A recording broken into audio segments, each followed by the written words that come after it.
You're watching Biography of the Millennium on A&E. Und damit ein Symbol des Ewigen. Es lebe die nationalsozialistische Bewegung. Es lebe Deutschland. It is one of the ironies of our list that a saintly man like Mahatma Gandhi should be followed by the madman of the millennium, Adolf Hitler, number 16. Hitler was a maniac and a killer, but he transformed his century in an absolutely fundamental way. He overthrew practically the entire European system. He's responsible for the decline of Europe as the center of world events. He was the demon seed of a Germany reeling from defeat in World War I. Adolf Hitler rose from the gutter to become the most ruthless dictator in history. He was charismatic and clever, expert at both strong-arm tactics and subtle political maneuvering. But it was his skillful use of propaganda that propelled Hitler to power.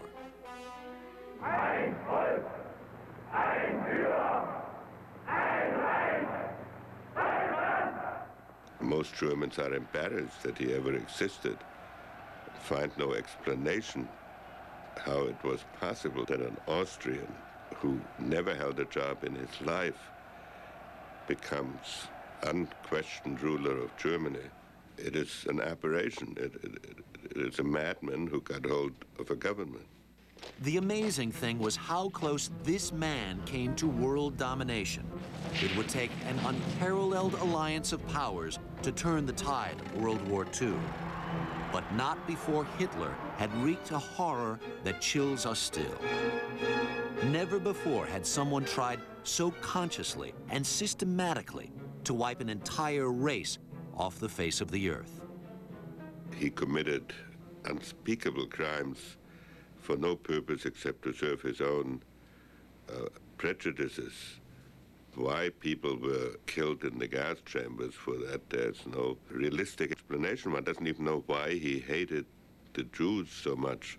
You can make a very strong case, and I say this with the greatest reluctance, that the most influential person in the century that's now drawing to a close has been the most evil person the century produced.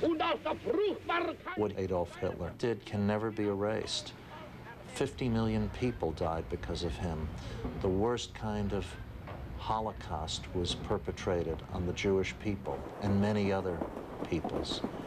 And the legacy of it lives on even today in places like Bosnia and Kosovo and other parts of the world.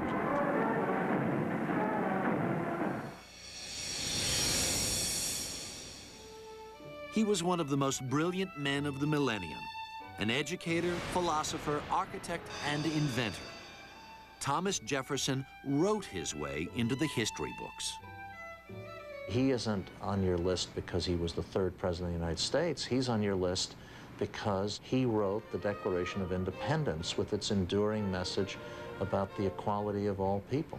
Jefferson was the author of those stirring words, that all men are created equal and that they're endowed by their Creator with certain inalienable rights. And that in itself was an extraordinary statement of principle.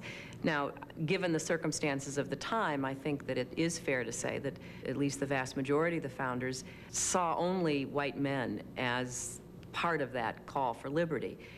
They viewed women as their property, and they wrote off large segments of the population, whether they be Native Americans or black slaves. But nevertheless, those words set into motion a chain of events that we are still seeing the results of today. He's honored as one of our founding fathers, but in his day, critics called him a democratic dreamer, a philosopher who would never get things done. Then he single-handedly doubled the size of America with the Louisiana Purchase. All his life, Jefferson would embody such contradictions. He was an eloquent spokesman for freedom and liberty, but also a slave owner. Recent DNA evidence has confirmed what some historians have suspected for years. Jefferson had a long-term relationship with one of his slaves, Sally Hemings. It's something that has caused a great amount of concern in America because there was some question about whether or not a man who was involved with a black person in this fashion for 38 years could be the personification of America. And I think the new revelations will make us rethink not only what we think about Jefferson, but ourselves. What's important to know is there was slavery in this country. There's no way to whitewash that. That was here. You know, like the Holocaust, it happened. And a man like Jefferson, of course that happened. Does it undermine him as a man? Yes, it does. But that's who this country was. That's our tragedy. In his final years, Thomas Jefferson never lost sight of his ideals. And even in his death, he reminded us of life, liberty, and the pursuit of happiness. To fully understand how inextricably involved Jefferson was with his manifesto, he died on the 4th of July. He died on the 50th anniversary of the Declaration of Independence.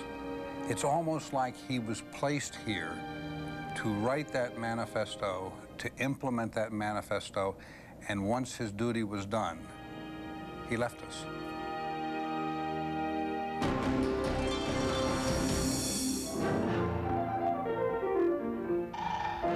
Mary had a little lamb, its fleece was white as snow. There was a time in the early 19th century when experts suggested the U.S. government should shut down its patent office. There was nothing left to invent, or so they thought. Then along came number 14 on our list, the Wizard of Menlo Park, Thomas Edison. Well, Thomas Edison invented an enormous number of things, more so than even somebody like Bell. Edison had a diversity of interests. He looked at problems and saw solutions. We learned several things from Edison. One of them is that if you don't have to sleep, it helps because you can get a lot more work done, and he didn't seem to sleep very much, if at all. Second, the man's persistence paid off. He managed to try every possible thing out, and then he documented it all and filed it away in the patent office. Such discipline. While Edison had only 3 months of formal education, he would be granted more patents than any person in American history. 1,093. They include the phonograph, the stock ticker, and the alkaline storage battery. But one invention was his greatest of all. On New Year's Eve, 1879, Edison flipped a switch and everything changed. The electric light gave us illumination around the clock. It gave us more hours in the day, more time to read, work, and play. Edison would go on to develop the electrical system that would power his masterpiece of tungsten and glass. And that was just the beginning. In 1888, he invented the kinetoscope, the first motion picture machine. He added sound in 1913 and gave birth to an industry. The first motion picture studio ever set up in the world was in the yard of my laboratory at West Orange. The thing that I guess I'm most grateful for Thomas Edison for is the invention of the motion picture. Light and shadow and projecting against a wall, and you can go back and say, well, the electric light bulb was the greatest thing he ever invented, and of course without that there wouldn't be an industry for motion picture production. But you know, he really made the first American movies, and I think all of us kind of look at him in this industry with a great deal of gratitude. Edison's creativity and productivity gave rise to businesses that at his death were worth more than $25 billion. That's equal to $300 billion today. You could say Edison had the most valuable brain in history. But despite his tremendous success, Edison was a man of the people. He never tired of trading wisecracks with reporters. How does it feel to be 84 years old?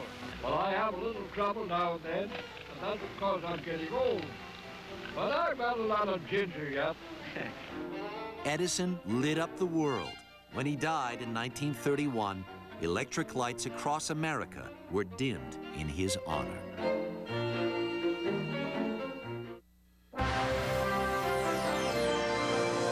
I don't know whether if I was sitting here in the year 3000 and someone said to me, do you think Bill Gates should be in the top 5 of this millennium because of the information revolution? I don't know, but I won't be here then, so it's not my problem.